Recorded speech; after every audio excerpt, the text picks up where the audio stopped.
Hi guys, welcome to the weekly recap. I'm your host Austin Otieno, and this show is brought to you by NewsunplugKE. Otherwise, stay tuned.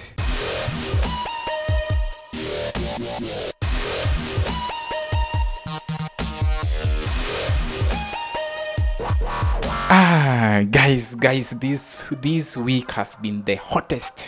This month has been the hottest. Politics, nini, jua, but we thank God for the rainy seasons that has started. But the weather for 2 imenipata off guard vibaya sana. Sijui we imekupata aje. But anyway, we try again next year 2024. So guys, I have so much lined up for you in this weekly recap. Just stay tuned, don't go anywhere. Stay tuned. So guys, there is this sad news by the way I'm just going to begin with. I just have to start with it. There is this celebrity all the way from South Africa. I'm talking about the death of Costa Titch. Yeah, so this artist was performing hapo kwa stage at ultrasound in Johannesburg, and then just out of nowhere, like, oh god, it's so painful. Like this story, I don't like starting the mood so calm and everything, but we just have to give our respect to this artist. So yeah, I know you know this artist. Ameimba this song, yeah, the big flexer, too much in the heat, something like that. I know I'm not a good dancer, but anyway. So while he was performing on the stage, he collapsed. It just happened so fast, after moving the crowd and the jam and everything. You know his songs by they give that mood, them a piano vibe. That is, he was jamming the crowd and everything. Like, it was so nice. It was just a nice concert. Then out of nowhere, he collapsed once. Like, he tried to get up, such that you couldn't realize that he had collapsed, but this man was struggling to make it to the end. So the second collapsing, he went up, down. Oh god, it's unbelievable. It's something really touching. Like, it's so sad. It touched so many people all over the world. People sent their various condolences. Social media, of course, sijui likupata aje by the way, but it is something just disturbing so much. But all in all, we pray to the family. We are in this together within our prayers and everything. His fans, her fans, everybody's just still shocked with this news. So guys, let me take you now to other news. Now turudi Kenya sasa. Kenya yenyewe sasa. So hey guy, you know what lazima tu nianze na hii. I'm talking about the Azimio protesting that is coming on March 20th. Sijui wewe uko tayari aje? Uko tayari? Kama uko tayari, I don't know, drop those comments. We want to know, will you go for the mass protest ama utawatch tu kwa umbali? So Raila amesema no retreat, no surrender, no, hakuna kugive up. So I don't know, it's only on Monday. Time is ticking. Imebaki less than 48 hours, 24 hours, 36 hours. Itafika tu hapo, boom. And the process begins today, here and now. Ruto must go.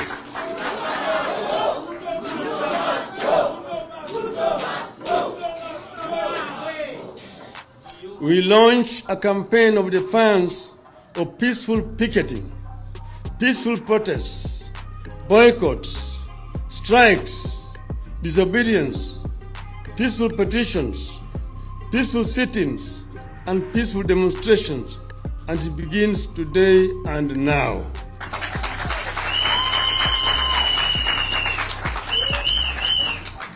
But can I say coincidentally or what? There are 3 other countries wenye pia wamepanga hii mass protest. That is Nigeria, Tunisia, South Africa.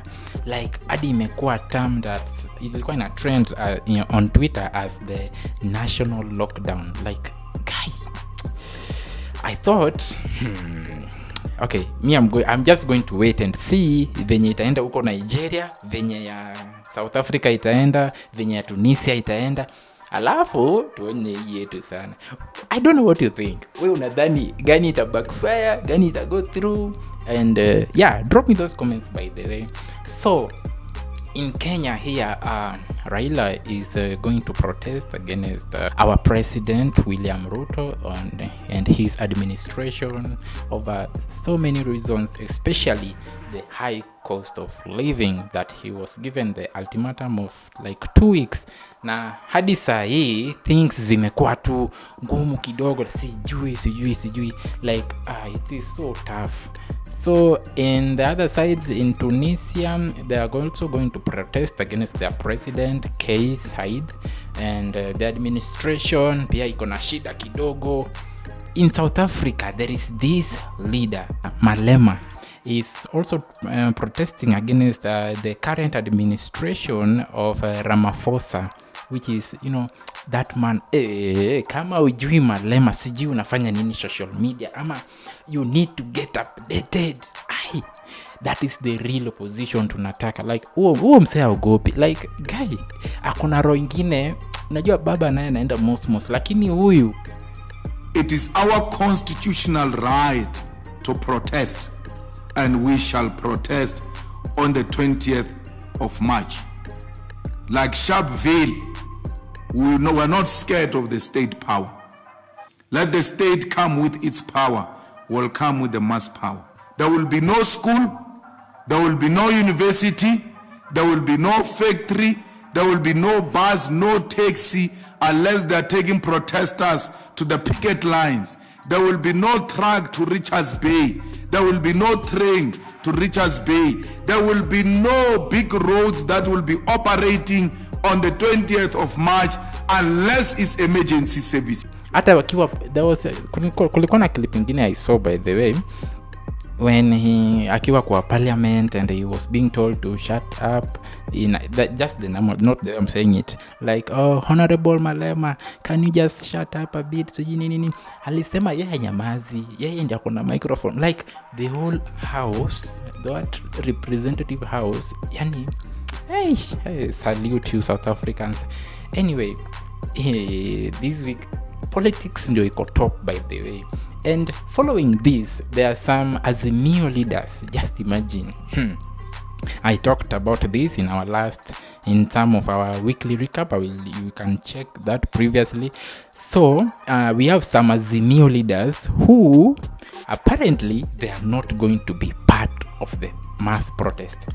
Ebu imagine mna organize form, alafu kuna tu mtu ulikuwa mnategemea kuje, kuna venye anaambia hata kuja, hiyo form labda kuna itawaweka kwa kesi ama haitaenda venye. You see, you will feel betrayed. So some of the people actually you can't imagine, but they met sometimes back na the president William Ruto. Then after that wengine wakakama out, tulikuwa tumemeet tu for development. Ni kama unaambia beshte yako, this is just a friend, huwa anakuja, huwa tunasoma. You know, they're just friends, but they take care with those people mwenye nasemanga, hey sasa babe, this is my friend, we are just friends. When you are away, mi sijui kitu inaendelea by day. When you are away. So some of the leaders ni kama Jalango, Felix Oduoro Kuchwali, tuko na Kisumu senator, oh my god, hey, anaitwa Ojienda. I don't know the reactions for the Kisumu people at the moment, but what I know, Tom Ojienda, wherever you are, people are not happy. Ebu, I don't know. Enyewe politics is a dirty game. Kusema tu ukweli, politics is a dirty game. And talking of Kisumu, hey, Communication Authority of Kenya walikuwa na meeting huko recently, and they were just discussing to their own issues, not even politics, vitu zao tu. Then out of nowhere, Kisumu residents,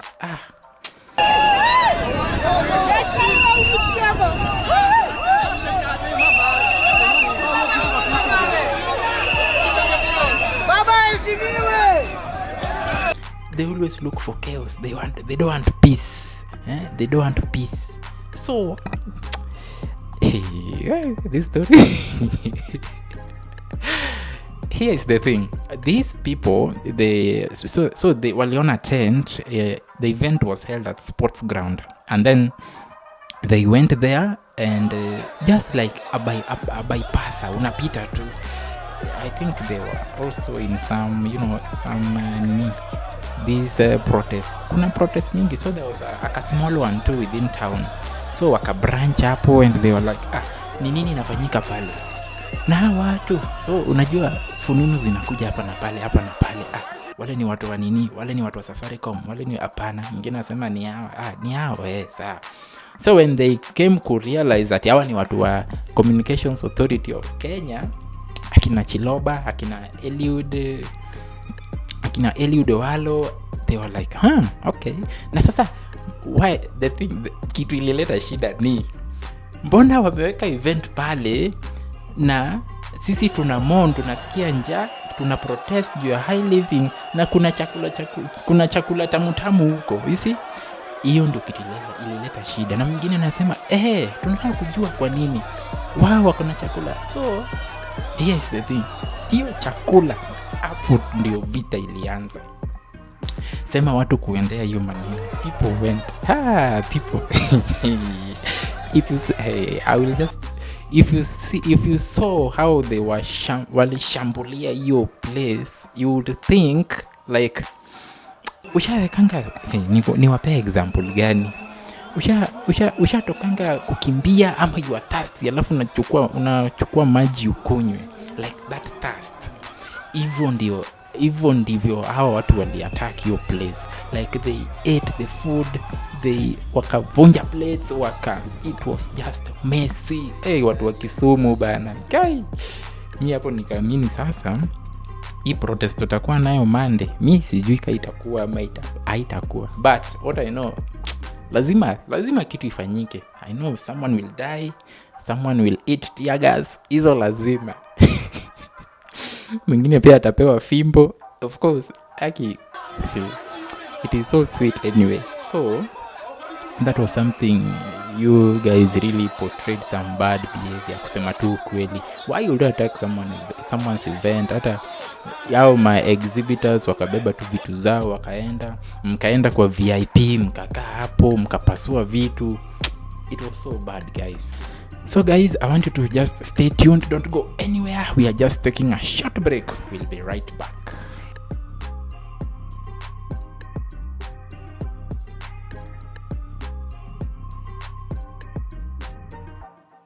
Welcome back, guys, and if you have watched up to this point, subscribe, like as we move forward.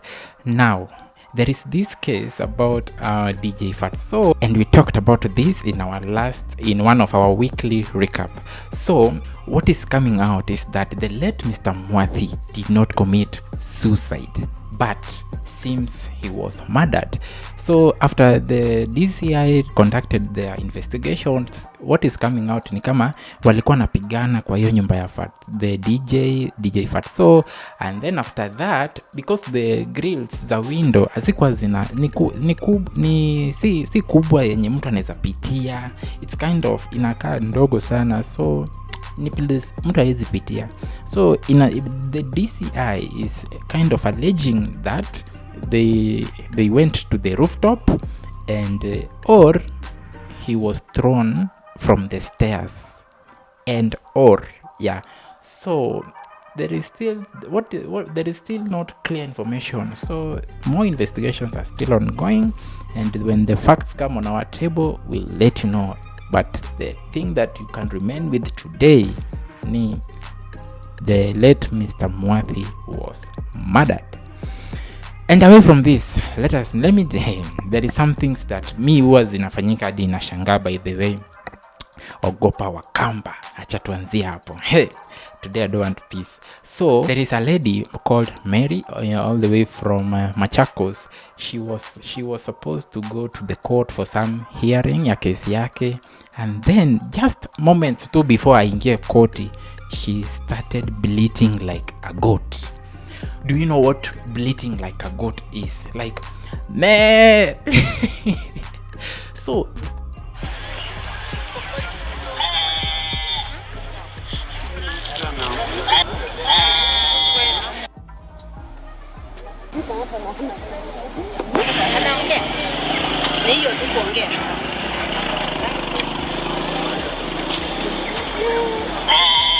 like analia tu hivyo, like seriously, me by the I don't believe in uchawi.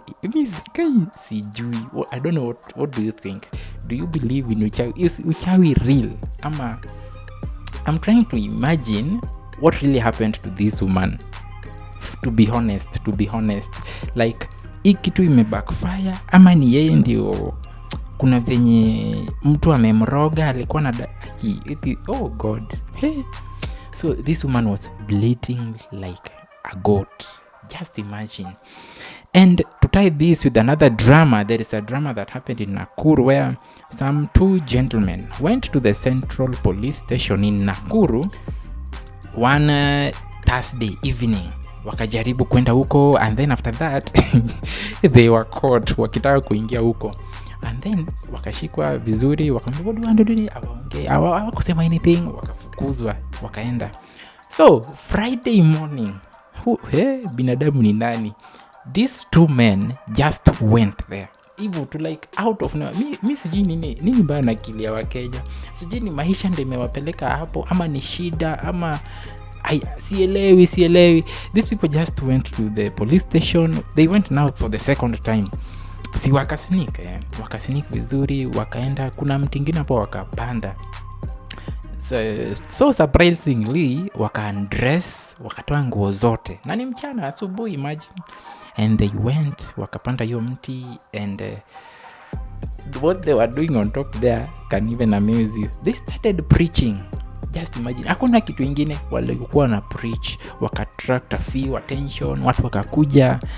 After 11 hours ya kusumbuliwa, shukeni, kujeni, walikataa kushuka kabisa.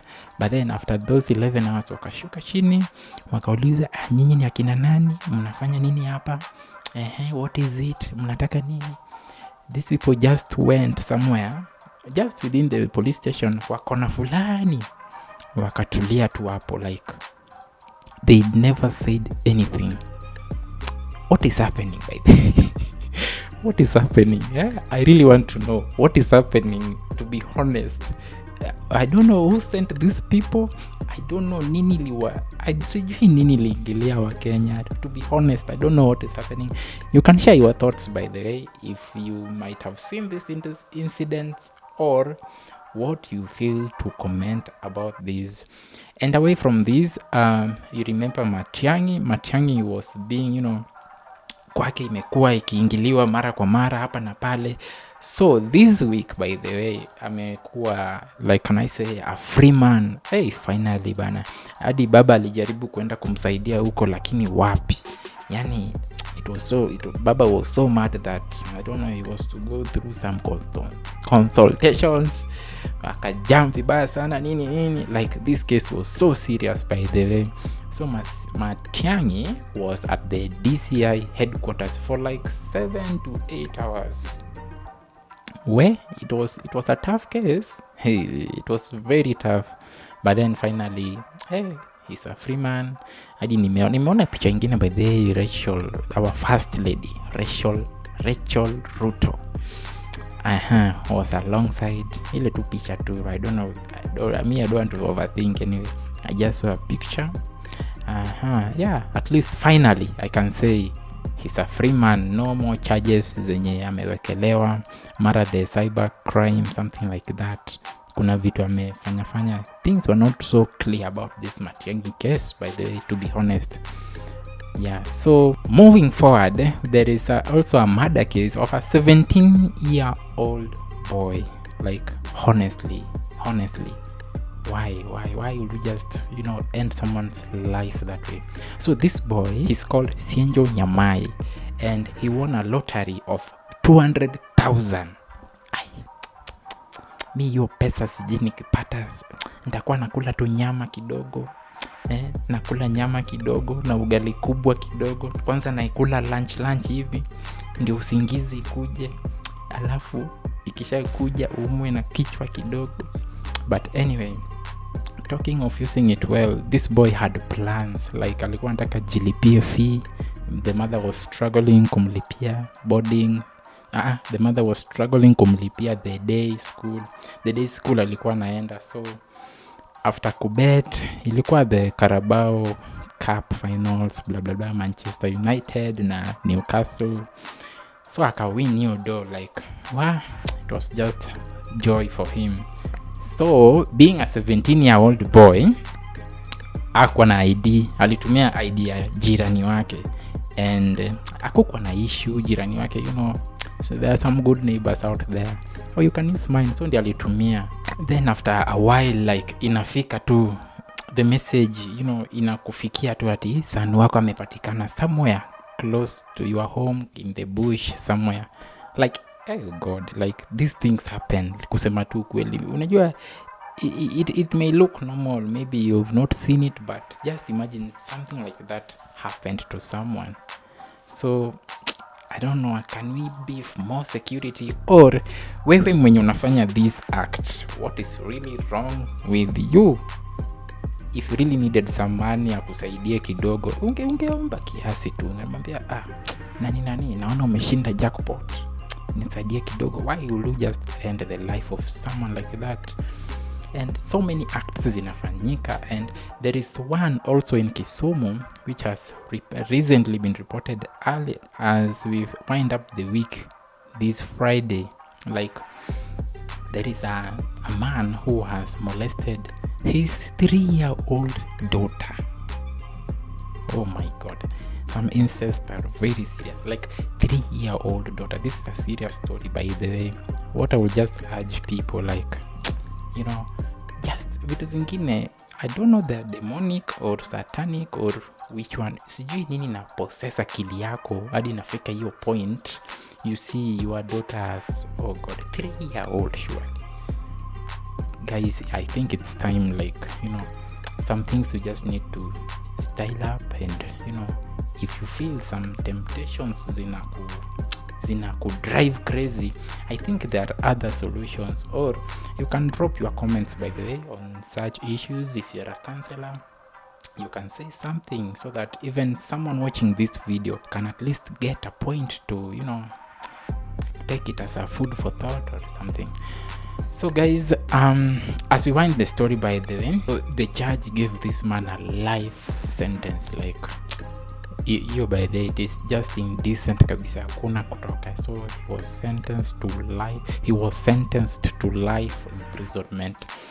And away from this, we have the cabinet secretary for sports, Babu Namwamba. So he had an ex-wife, apparently, that unfortunately met her death after celebrating the birthday. And it's just, oh God, it's just so sad. Anyway, it's just so sad. So the ex-wife, Priska Mwaro, used to be laid down to rest on 18th March, which is on Saturday, and in his Budalaki home. So Babu Namwamba, I know he will be in attendance, by the way, because they were married for 8 years and currently they were having 3 children. So I know she's an ex-wife, but some things, at least you can give someone her last respect. So Babu Namwamba will be in attendance for that. So guys, you can get these stories in details in our website at www.newsunplug.co.ke, and be sure to follow us on all our social media platforms at NewsunplugKE. I've been yours once again, Austin Otieno. Till we meet next time, same place, same time. Bye.